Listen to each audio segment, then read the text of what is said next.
Number one, put God first. Put God first in everything you do. Everything that you think you see in me, everything that I've accomplished, everything that you think I have, and I have a few things, everything that I have is by the grace of God. Understand that. It's a gift. 40 years ago, March 27th, 1975, it was 40 years ago, just this past March, I was flunking out of college. I had a 1.7 grade point average. I hope none of you can relate. I had a 1.7 grade point average. I was sitting in my mother's beauty shop. They still call it beauty shops now? What they call it now? Yeah, I was sitting in the beauty parlor. I was sitting in my mother's beauty parlor, and I'm looking in the mirror, and I see behind me this woman under the dryer. And every time she looked up, every time I looked up, she was looking at me, just looking me in the eye. And I didn't know who she was, and I said, she said, somebody give me a pen, give me a pencil, I have a prophecy. March 27, 1975, she said, boy, you are gonna travel the world and speak to millions of people. Now mind you, I was flunked out of college. I'm thinking about joining the army. I didn't know what I was gonna do, and she's telling me I'm gonna travel the world and speak to millions of people. Well, I have traveled the world, and I have spoke to millions of people. But that's not the most important thing, the success that I had. The most important thing is that what she taught me and what she told me that day has stayed with me since. I've been protected, I've been directed, I've been corrected. I've kept God in my life, and it's kept me humble. I didn't always stick with him, but he always stuck with me. So stick with him in everything you do. If you think you want to do what you think I've done, then do what I've done and stick with God. Number two, fail big. That's right. Fail big. Today's the beginning of the rest of your life, and it can be very frightening. It's a new world out there. It's a mean world out there, and you only live once. So do what you feel passionate about. Take chances professionally. Don't be afraid to fail. There's an old IQ test, was 9 dots, and you had to draw 5 lines with a pencil within these 9 dots without lifting the pencil. The only way to do it was to go outside the box. So don't be afraid to go outside the box. Don't be afraid to think outside the box. Don't be afraid to fail big, to dream big. But remember, dreams without goals are just dreams, and they ultimately fuel disappointment. So have dreams, but have goals. Life goals, yearly goals, monthly goals, daily goals.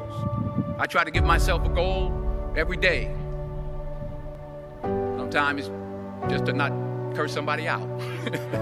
Simple goals, but have goals.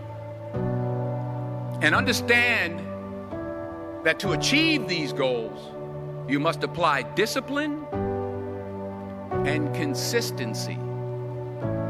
In order to achieve your goals, you must apply discipline, which you have already done, and consistency every day, not just on Tuesday and miss a few days. You have to work at it every day. You have to plan every day. You've heard the saying, we don't plan to fail, we fail to plan. Hard work works. Working really hard is what successful people do. And in this text, tweet, twerk world that you've grown up in, remember, just because you're doing a lot more doesn't mean you're getting a lot more done. Remember that. Just because you're doing a lot more doesn't mean you're getting a lot more done. Don't confuse movement with progress. My mother told me, she said, yeah, because you can run in place all the time and never get anywhere. So continue to strive, continue to have goals, continue to progress. Number 3, you'll never see a U-Haul behind a hearse. I'll say it again. You'll never see a U-Haul behind a hearse. I don't care how much money you make, you can't take it with you. And it's not how much you have. It's what you do with what you have. We all have different talents. Some of you will be doctors, some lawyers, some scientists, some educators, some nurses, some teachers. Yeah, okay. Some preachers. The most selfish thing you can do in this world is help someone else.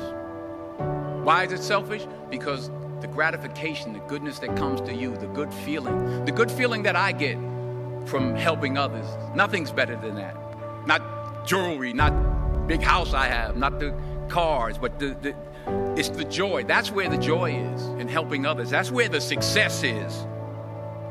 Finally, I pray that you put your slippers way under the bed tonight, so that when you wake up in the morning, you have to get on your knees to reach them.